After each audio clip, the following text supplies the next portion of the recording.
Hello everyone, thank you guys for coming again. As you all know, I'm Ryan Roth. Some of you in the online audience will know me as Michael Roth.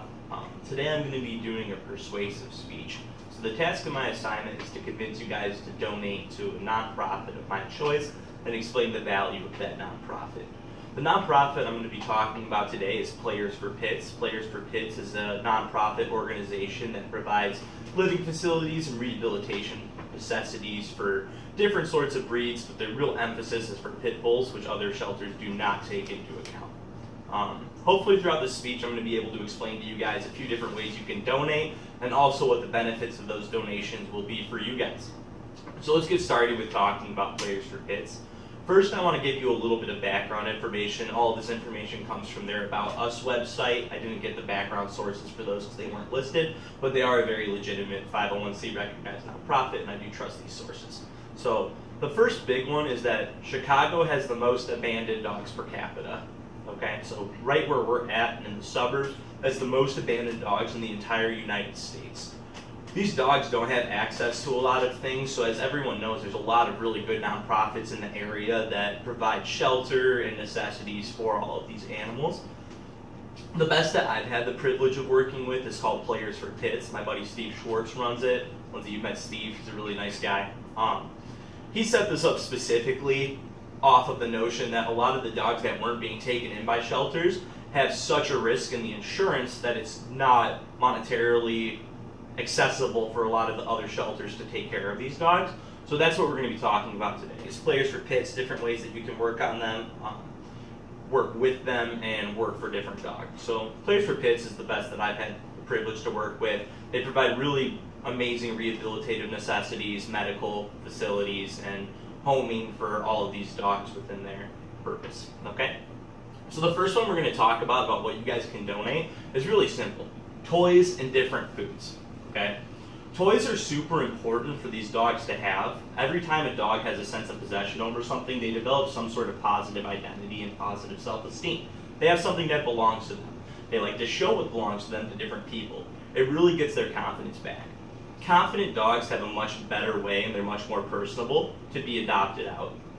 The next is different foods. Dogs really enjoy variety in diet, and I'm not just talking about Klaus liking to eat your guys' pizza crust on Sunday when you guys give it to them. Different foods create different self-esteem bonds for different dogs. Diversity in diet gives them something to look forward to. It gives them a little more mental stimulation going forward and talking about the different sorts of foods that they're going to have. Now, every time that you donate a different toy or a different food, Players for Pits will send you guys a picture. I know everyone here likes Facebook likes. If you get a picture of a cute pit bull puppy playing with the toy that you donated, I promise you'll get the most Facebook likes you've ever had in your life. Okay. Next is another really simple thing that you guys can donate, and that's just your time, right? Everyone has some free time to do. I've been bored this week. I know all of you guys have. So instead of sitting at home bored, go play with some puppies. Go play with some dogs. This has really incredible benefits for these dogs in a lot of different ways. The first is the more and more that you interact with these dogs, the more and more positive self-esteem they're developing. And a lot of these dogs are formerly abused. They start to view that abuse as an isolated incident instead of something that every prospective person that they want to meet and be introduced to will do to them. So the more that you donate your time with these dogs, you're really giving them this chance to become a friendlier, happier dog who has a better chance to be adopted out and get a forever home, which is the goal for all of these abandoned dogs, right? The next thing that's really important about spending your time with these dogs is it gives them a sense of purpose and how they relate to the inner working of things, and that's another thing that's really important for their self-esteem. So the more and more you interact with a dog, the more and more defined their role becomes in their interaction with you, and the more they're able to take on that defined role with a family. The third thing that I want you guys to be able to donate, hopefully, and I'll pass a cup around right after this speech, is just money. And I know right away everyone's thinking, I don't have any money to donate. But when you donate money to a cause like this, you're actually setting yourself up to be able to deduct that from your tax return. It's called a charitable contribution, and if you itemize your tax deductions, you're not actually spending any of your own money. You're just taking money away from going into a pothole that you don't care about. So all the money that you do, you're going to get back in your tax deductions anyways. So it's really important that you guys can donate money.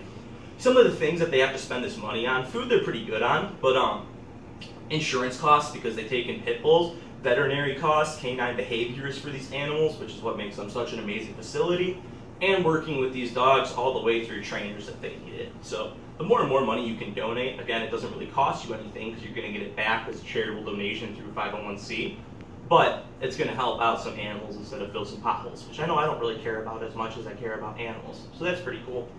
So yeah, just to recap, some of the things that you can do to work with these animals is you can donate food, toys, which are really going to be awesome for the animal, build positive self-esteem and identity, and you're going to get a cool picture to put on your Facebook and get tons of likes. I know we got a couple single guys here. What girl doesn't like that? The next one that you're going to be able to do is donate your time. That's the most important. It really rehabilitates these animals and gives them a forever home. And the third is donating money, which isn't going to cost you anything in the long run, pays for the insurance, keeps their doors open, and keeps the shelter going for a long time.